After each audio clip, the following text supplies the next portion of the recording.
What's going on, everybody? This is Ernie with CGS, and here we're going to do At the Summit of Apocrypha. Now that we've learned the last word of the Bend Will Shout, by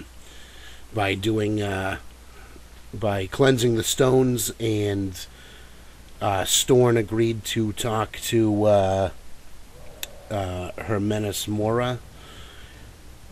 He taught you the last word of the shout, and now you got to read Waking Dreams Black Book, and we're going to go up against Mirak. When you get here, his dragon will start attacking you. Use the Bend Will Shout right on him as soon as you get here, and you're able to jump on his back and ride him. It'll put you through like a little training tutorial on how to use the dragon in battle.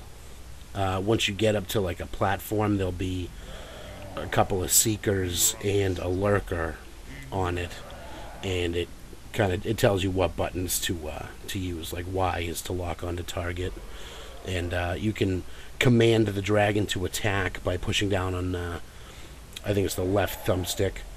Also, while you're on top of the dragon, you can use magic as well, which is pretty sweet. You can launch fireballs and stuff off the back of your dragon. But I was trying to figure out how to use the dragon itself first. I wanted to figure all this stuff out. So I just kind of flew around and had him attack these dudes. And it's pretty cool. So there's also an achievement called Dragon Rider, where you have to tame 3 dragons. So I'm not sure if this dragon here is counts as one of the 3. I haven't tamed 2 more dragons since. I think that's going to be the next thing I do, and we'll find out. So either once you do this, you might only have 2 more dragons to tame, or maybe you have to do 3 dragons that aren't part of the story. I don't know. I'm assuming you only have to do 2 more, but I could be wrong on that. But yeah, it's pretty cool. You get to fucking whip around and breathe fire on people and stuff. It's sweet. I wish I got a little bit more into the magic on the back of the dragon. Once you get up to Mirak, he has he's got 2 dragons flying around him, and when you start fighting him, he protects them. And I was kind of, sorry, the dragons protect him, or they're trying to, anyways. While I was flying around, I was trying to take those dragons out while I was on the back of this guy, and I was using magic on the back of it, just but it was hard. It was harder to hit the dragons. I think it's probably better if you're attacking things on the ground. But okay, so right here, now that we've killed the 3 dudes on that platform, it was a lurker and 2 seekers. The dragon's going to take you to this tower right here, and he's going to fly all the way to the top. And use the A command, press A to command the dragon to land. What I did is I kind of flew around and tried to fight the dragons in the sky first, but it was taking way too long, so I ended up landing anyways. I said fuck it.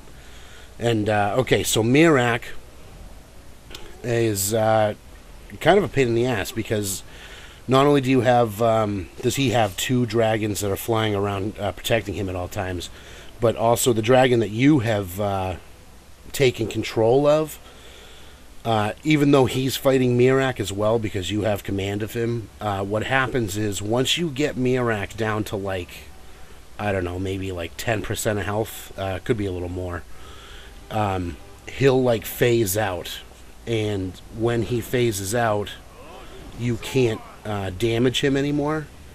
And when that happens, see right there how he's invisible? You can see through him.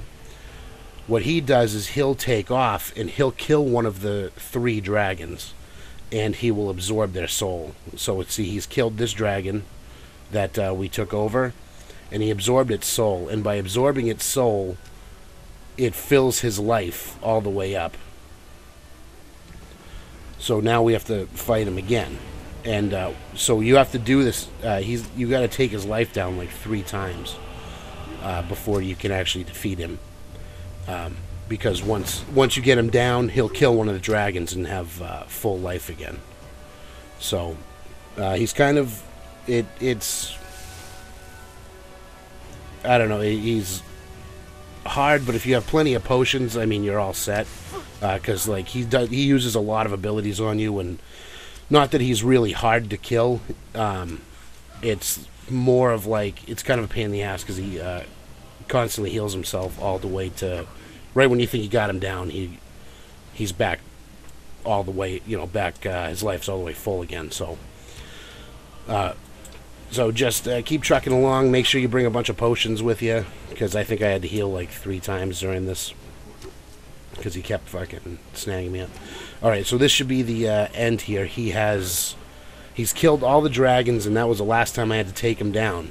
And so I'm standing here. I was waiting for him to reappear, and he doesn't. Hermanus Mora shows up. See how he's like appearing all over the sky here? And he snags up Mirak and tells him that he's failed, and that you are stronger than he is, and he's found himself a new Dragonborn.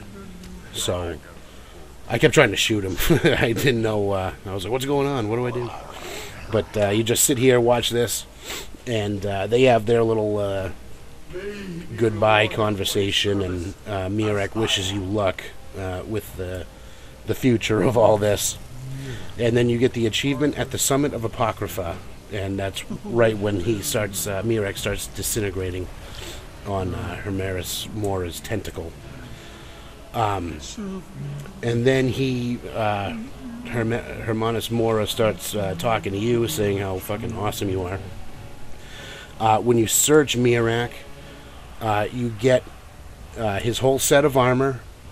He's got his own like mask. It's kind of like it's different than the Dragon Priest masks, but it's kind of like the same thing. And you get his whole set of armor. You get his sword, and he has a staff too. The staff that he uses on you, it spews that Apocrypha liquid, and he'll like cover the ground in it, and all these tentacles will come up and start whipping you and stabbing you and stuff. So it's actually a pretty cool staff. But once you search him and open the pedestal, rises in the middle. And once you open the book, you get the Hidden Knowledge achievement. And the Hidden Knowledge achievement, I was waiting for like the 3 orbs to rise, and then I realized that all these orbs showed up all around. What this does is you are able to reset your skill tree. So let's say you don't like, let's say you put a bunch of points into pickpocketing, but you didn't want to put points into pickpocketing. You can walk up to that one and clear it, and use those points somewhere else. So I checked to see what I had and what I didn't have, and if I wanted to switch up. So that was pretty cool. Once you figure that out, in order to get out of here, just read the book in the center of the pedestal, and that'll bring you back to Solstheim. Now, in a previous video, I was not able to turn in the quest, a new source of Stalrim. It's the blacksmith in Skull Village quest where he goes missing. You got to find him. Once I beat Mirak, once I did all that stuff, I was able to turn the quest in, and so that's pretty sweet. So I don't know if you have to defeat Mirak in order for you to turn this quest in. That's what happened to me. But once you do it, once you turn it in, whenever you come back with Stalrim, he'll teach you how to forge Stalrim weapons and armor and stuff like that, and you're allowed to use his tools. Once I finished talking with him, this dude walked up to me, and he gave me a whole new quest called Lost Legacy. So I thought that was pretty sweet. I don't know if I believe that was just totally random, but anyways, thanks for watching. I hope it helped. Rate, comment, subscribe. We'll come back with a whole lot more.